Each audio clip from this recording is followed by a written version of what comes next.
will herald a completely new season for peace in the region. Okay, thank you. Here, second up. My name is Nishan Chilkuri, Chatham House member, and I work for the Daily Mail. Mr. Vice President, you've obviously paid a big price for your commitment to upholding the Constitution. Going into the next election, do you expect to see actions that will challenge it yet again? What are your biggest fears?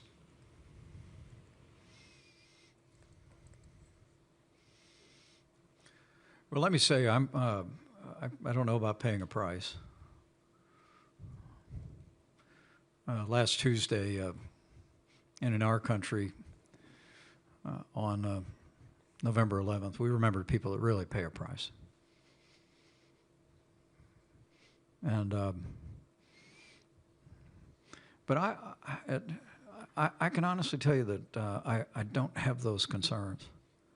I mean, there always are going to be voices on the fringes of the right and the left. It seems, particularly with social media, that they find megaphones on the right these days more than they found them before. But I have to tell you that the American people that I know just won't have it.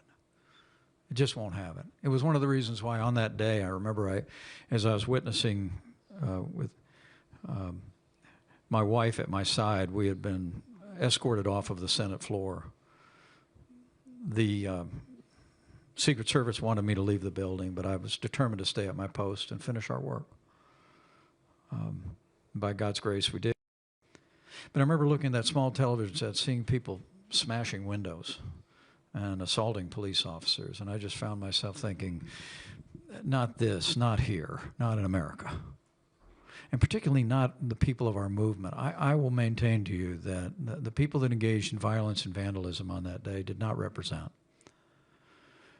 even much more than a fraction of the people of our movement, people that I was among for 20 years and 4.5 years as a candidate and as a vice president. Those people love our institutions. The American people, I think, are the most generous, most patriotic, most God-fearing, innovative people the world's ever known, and they're going to hold our country to account in the days ahead. Thank you. I'm going to take another one here, front row.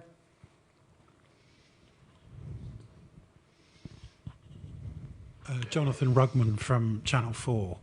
I wanted to ask a question about a former resident of Indiana, actually. The journalist Jamal Khashoggi, who was a student there. Yesterday, the president said that the Saudi Crown Prince knew nothing about the killing of Jamal Khashoggi. Do you believe that? And did you see evidence to the contrary when you were in the White House, given that the subsequent intelligence assessment, which was published, said otherwise? I would not have said that.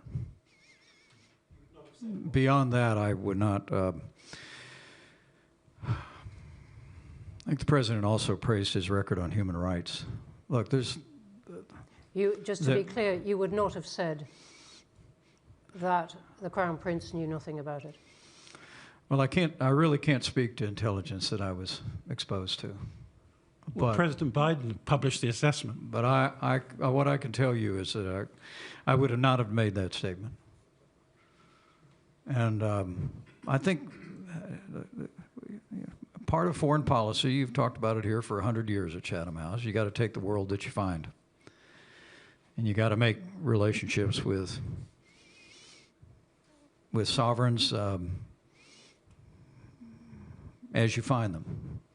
And so I do think the relationship with Saudi Arabia is one that we need to find a way forward on.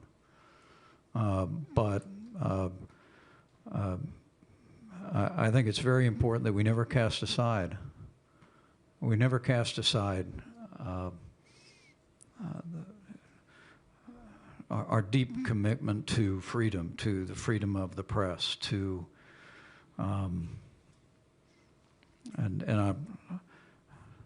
I can tell you, I just simply I would have had I been given the opportunity to be sitting in that right-hand chair in front of the fireplace, that meeting would have gone a little different.